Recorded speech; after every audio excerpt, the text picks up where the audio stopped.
Hey guys, this isn't real, this is makeup, so don't even worry about it. I'm going to tell you how I did my Silent Hill cosplay and how I did it so fast. What I started with was, what am I going to do with the dress? How am I going to make this? And so I searched online. I couldn't find a nurse's dress for the life of me, and so I was like, okay, next best thing, lab coat.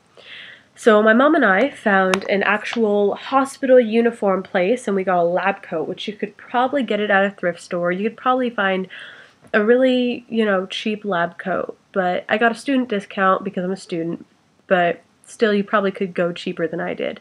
Now, as you can see, that is very far from what the Silent Hill nurses look like. So I had a lot of work to do. So I first started by cutting it up, and I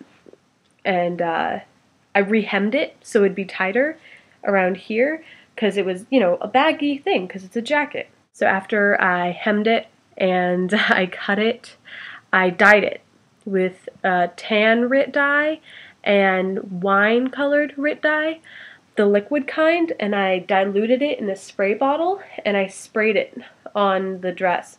But what I did was I crumpled the dress up so that it had lots of texture. Then I also put on some gloves, put my hands in both of the dyes, and pinpointed areas like around the collar, at the edges of the dress, all that good stuff. Also, I took some like Velcro and I closed up the front and the back of it so it was less revealing because I don't like to be too revealing.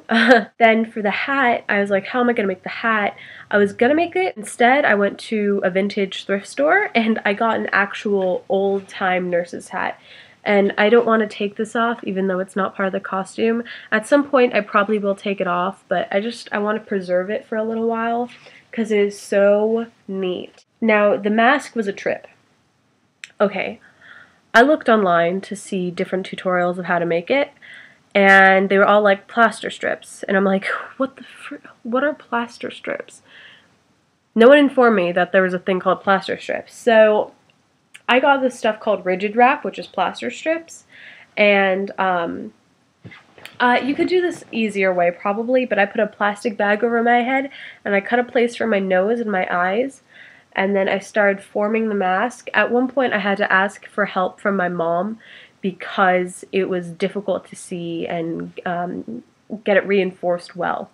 But eventually, I had a very, mediocre shell of my face, and it just came off, and, the plastic bag came out really easy. I let that sit for a little bit. Then when it was still a little bit damp, I put it onto my bare face, and I shaped it. Like, I pressed it down into the crevices of my face a little bit more so that it would fit my personal face more. Then after that, I reinforced it some more. Like I had issues with the chin and a little bit here, and I'm looking at it here.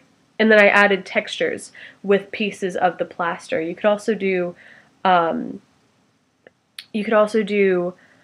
paper mache, but I like the texture that the plaster strips gave it. It gave it like a gauze look. Then I painted it, which you can just get any kind of paint, just make sure that it doesn't come off. And the mask was done within like an hour, I think, maybe 2 hours. And so yeah, and this is what the mask looks like. There's going to be pictures of it, but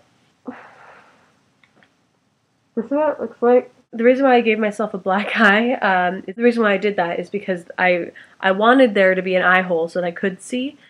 It was actually a lot easier than I thought it was going to be. You could go crazy with the paint. I'm probably going to, touch up the paint at some point. It's not perfect. Here's the dress. See? Blood splatters everywhere. With the shoes, as far as I know, they're like kitten heel white shoes, but I don't have kitten heel white shoes, so I just wore some flats. I'm so proud of it. And after I fix up the mask a little bit, I want to wear it to a con. That's my Silent Hill costume. I hope you enjoyed. Tell me what you're being for Halloween, and if you're not being anything because you're too old, then you're just a lame human being. I love you all. I hope you're having a wonderful, wonderful day, week, month, year, and I hope you have a wonderful Halloween too. All right, thank you. Bye.